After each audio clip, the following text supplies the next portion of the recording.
আপনি আমাকে এত জরুরি তলব করলেন, কোনো সমস্যা আছে নাকি ভাই? খোকসে, তুই তো জানোসই আমার ভাইটারে কাটা পলাশে খুন করছিল। সেইটার প্রতিশোধ নেওয়ার জন্যই আমি তোকে এখানে ডাকছি। অনেক দিনই তো হয়ে গেল, আমি চোখ মুখ বুজে আসছিলাম শুধু একটা সুযোগ খোঁজার জন্যে। আর সেটাই না আজকে হয়েছে। আমি এখন ওর দলত ঢুকবার পারছি। এখন আমার প্রতিশোধ নেওয়াই লাগবে। ভাই, আপনি মাথাটা ঠান্ডা করেন। ভং তাইন যাওয়ার পর থেকে আমাদের সবকিছু শেষ হয়ে গেছে। এখন নতুন করে আপনি গড়ে উঠছেন। এখন আপনি যদি এই সময় চলে যান, তাহলে আমরা কোথায় যাব ভাই? আপনার ভাই ভং তাইম, সে অপরাধ করছিল, সেটার বিচার করতে গিয়া তারাই না খুন করছে। সেটার জন্য যদি এখন আপনিও হারিয়ে যান, তাহলে আমরা কি নিয়ে বাঁচবো ভাই? অপরাধ করছিল সেটা নাই বুঝলাম, তার জন্য আইন আছে, আইনগত ব্যবস্থা নেওয়া হবে। ও কৃষক খুন করলো আমার ভাই, সেটা আগে বুঝা আমার। আগে যা হবার তা হসে। চলেন ভাই, আমরা নতুন করে জীবন শুরু করি। আমরা যদি একসাথে থাকি, আমাদের কেউ কিছু করা পাবি না। ভাই, আপনি আমার কথা শুনেন। গ্যাঙ্গার রাসেল ভাই আমাদের একটা অফার দিছে। সেই কাজটা যদি আমরা করে দিবার পারি, তাহলে আমাদের আর পিছনে মুখ ফিরে তাকান লাগবে না। শোন, এই সুযোগগুলা সবসময় আসে না। এখন যেহেতু আমি ওর দলে ঢুকে যেতে পারছি, আমার পক্ষে থেকে কাজটা করা খুব সহজ হবে। এই সুযোগ আমি ছাড়ে দিব না। একটা কথা মনে রাখিস, সুযোগ কিন্তু সবসময় আসে না। সুযোগের সদ্ব্যবহার করাই লাগবে আমার। মা বাবা মরে যাওয়ার পর থেকে হামাক দেখার মতো কেউ আসিল না। আমার ভাই হামাক দেখছে, কষ্ট কি জিনিস সেটাও বুঝবার দেয় নাই। আমার ভাইয়ের অকাল মৃত্যু হচ্ছে শুধুমাত্র ওই কাটা বলসের জন্য। এর প্রতিশোধ আমি নিবই। আচ্ছা ভাই, এগলে পেছাল এখন বাদ দেন। আজকে নাকি এক বাবা আসবি, 3 মণ গাঁজা নিয়ে আসবি। সেই গাঁজাটা রিসিভ করার জন্য হামাগারি পাঠাইছে। বর্তমানকার ইয়াং জেনারেশনের পোলাপানগুলারে হাত করার জন্যে হামাগারে ভালোভাবে ভাত ছিটাতে হবি। তাহলে আর দেরি করিচ্ছি কৃষক, এক্ষুনি চল।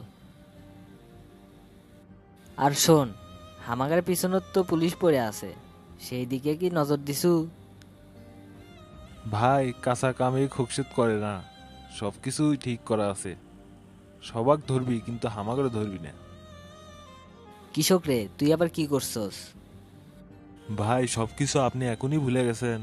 কালকে রাতে যা আমার সাতর থেকে আপনি টাকা দিয়েছিলেন। ও আচ্ছা, মনে পড়ছে মনে পড়ছে।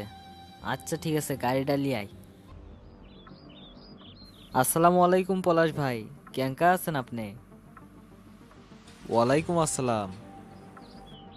আমি তো ভালোই আছি। তা আপনি কে? আপনাকে তো আমি চিনা পারলাম না। হামাক না চেনারও কথা, আমি ঢাকা থেকে আসিচ্ছি ভাই। আপনার সাথে না জরুরি কথা আছে। ও আচ্ছা, বুঝবার পারছি। আচ্ছা ঠিক আছে ভাই, বসেন, বসে কথা বলি। আমি মিস্টার সামির, আমি ঢাকা থেকে আসছি, ওইখানকার চেয়ারম্যান। আপনাদের এই জায়গায় একটা প্রজেক্ট করব, আর এই প্রজেক্টে আপনি আমাকে সাহায্য করবেন। ও আচ্ছা, বুঝবার পারছি।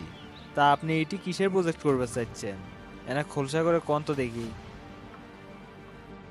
আমি এই জায়গায় একটা বিয়ারের প্রজেক্ট করতে চাচ্ছি। এটার জন্য আপনাদের কোনো সমস্যা হবে না। আমার কাছে সরকারি লাইসেন্স আছে। আর আপনি শুধু আমার 150 বিঘা জমির ব্যবস্থা করে দেন। আপনি যে এটি বিয়ারের ব্যবসা করতে চাইছেন, এটার জন্য তো হামাগড়ে এলাকার সব পোলাপান খারাপ হয়ে যাবে। ভাই, আপনি এগুলো নিয়ে ভাববেন না। আপনি আমরা 150 কোটি টাকা দেব, আর এটা আমাদের 400 কোটি টাকার প্রজেক্ট। ভাই, আপনি আর কিছু বলেন না, রাজি হয়ে যান। 150 কোটি টাকা দেব। ওই মিয়া, তুমি কারে টাকার গরম দেখাও? তুমি 150 কোটি দাও আর 400 কোটি দাও, এটি কোনো বিয়ারের প্রজেক্ট চলবি না। বগুড়া জেলাত কোনো প্রজেক্ট হবি না। আপনি জিঙ্কা করে আসছেন, সিঙ্কা করে চলে যান। মিস্টার, আর একবার ভেবে দেখো। 150 কোটি টাকা এরকম অফার কিন্তু কেউই দিবে না। তুমি যদি আমাকে হাতছাড়া করে দাও, তাইলে আমার অন্য রাস্তা দেখা লাগবে। আগে পরে যেটাই হোক, আমি তো এটি প্রজেক্ট করবই। তুমি আটকাবার পারবা না মিয়া, তোমারে আমি বলে গেলাম। আমার কাছে সরকারি লাইসেন্স আছে, এইটা জানা সত্ত্বেও তুমি আমাকে ফিরিয়ে দিলে। পলাশ সাহেব, কাজটা আপনি ঠিক করলেন না। শোনেন, আমার নামও পলাশ, আমিও দেখমু আপনি ক্যাঙ্কা করে এই প্রজেক্টটা চালু করেন। হাসালেন মিয়া, হাসালেন।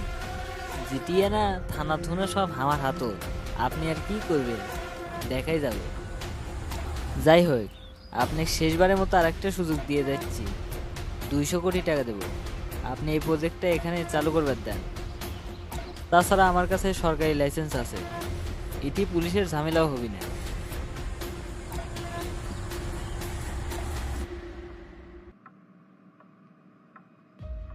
সরি সামির সাহেব, আপনি আসতে পারেন।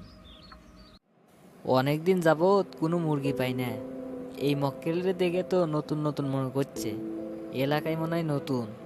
দেখি এরে পটায় পুটায় কোনো কিছু কামাই করা পাই নাকি।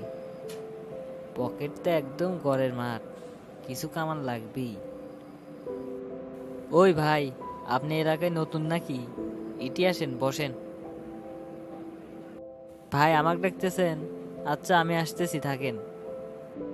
এলাকায় তো কেউ রে চিনি না, যাই হোক এর এবার দেখি পটায় কোনো কিছু করা পায় নাকি। এলাকার যে সবচেয়ে বড় মাস্তান, তার কাছে যায় তো পাত্তাই পেলাম না।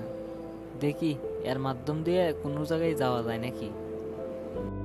ভাই, আমি এই এলাকায় নতুন বলতে, এলাকায় একটা প্রজেক্ট নিয়ে আসছি, 400 কোটি টাকার একটা প্রজেক্ট। লোকের কাছে শুনছিলাম কাটা পলাশ নাকি এই অঞ্চলের বড় মাস্তান, তো তার কাছে গেছিলাম, সে তো আমাকে পাত্তাই দিল না। আপনি কি আমাকে সাহায্য করবে পারেন? এটি আমার 150 বিঘা জমি লাগবে, মদের একটা কারখানা করব।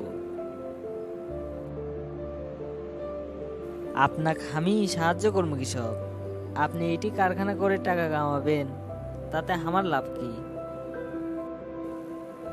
এটার জন্য আমার কাছে সরকারি লাইসেন্স আছে, আপনি যদি আমাকে সাহায্য করেন, 400 কোটি টাকার প্রজেক্ট, আপনাকে আমি 150 কোটি টাকা দেব। আপনি যদি আমাকে সাহায্য করতে পারেন তাহলে 150 কোটি টাকা আপনার। এই অফারটা শুধুমাত্র আপনার জন্যে, ভেবে দেখেন এখন কি করবেন। সারাদিন পর মুরগি একটা পাইছি রে, কাম হয়েছে। আচ্ছা ভাই, কোনো অসুবিধা নাই, আপনাকে আমরা সাহায্য করবো, আপনি আমার বসের কাছে চলেন। আচ্ছা ঠিক আছে, চলেন তাইলে।